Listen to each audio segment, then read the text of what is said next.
C'est une rentrée scolaire sous fond d'uniformisation de la tenue scolaire. Et ce 2 octobre, ces élèves qui ont récusé de rater les premiers cours ont répondu présent à l'appel du ministre de l'enseignement préscolaire, primaire, secondaire et de l'alphabétisation Jean-Luc Moutou. Faisant la ronde des établissements scolaires de Brazzaville, ce chef du département a salué la motivation des élèves. Aussi, espère-t-il que l'uniformisation de la tenue scolaire pourrait mettre fin aux violences au milieu scolaire. Contexte d'uniformisation de la tenue scolaire, oui, vous l'avez dit, et sous la très haute autorité de son Excellence, Monsieur le Président de la République, qui a créé le cadre nécessaire pour la bonne prise en charge de la jeunesse scolarisée de notre pays et qui nous accompagne et nous soutient dans cet effort qui est le nôtre de modernisation de notre système éducatif. Et puisque vous parliez d'uniformisation, cette année, nous avons 2 uniformisations à mettre en œuvre.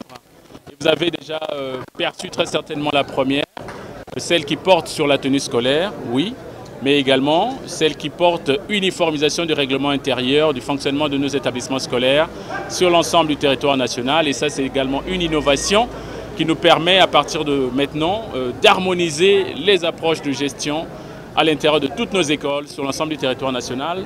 Et on peut se réjouir de toutes ces 2 uniformisations qui sont lancées à partir de cette rentrée des classes. Désormais, il n'y aura plus de signes distinctifs extérieurs qui vont identifier les élèves en fonction de leurs établissements scolaires et qui peuvent être à la source de quelques formes de violence que nous ne voulons plus dans notre système éducatif à l'heure actuelle. Puis, si le gouvernement propose des solutions pour éradiquer la délinquance au milieu scolaire, en ce premier jour de la rentrée des classes, Jean-Luc Moutou appelle les parents d'élèves à plus de responsabilité. Content de renouer avec le chemin de l'école, ces élèves s'expriment. Oui, je suis content parce qu'on a une nouvelle tenue.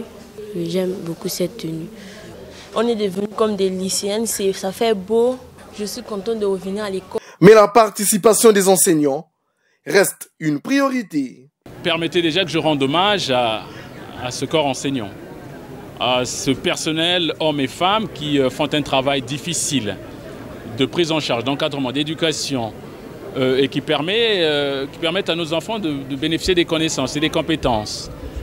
Et vous savez que toutes ces infrastructures qui sont mises en place ne sauraient fonctionner véritablement s'il n'y a pas d'enseignants. Et c'est à ce titre que nous remercions régulièrement son Excellence Monsieur le Président de la République pour les quotas qui sont mis à notre disposition et pour cet effort qui va encore être fait cette année, non pas seulement en termes de recrutement, mais aussi en termes de mobilisation des enseignants finalistes au travers de la CEDEP. Et nous avons eu donc des échanges au cours des dernières heures avec quelques responsables de la CEDEP et espérons bien sûr, mais je pense que là, l'unification des 2 tendances de la CEDEP aura été faite déjà, je pense que c'est déjà un succès.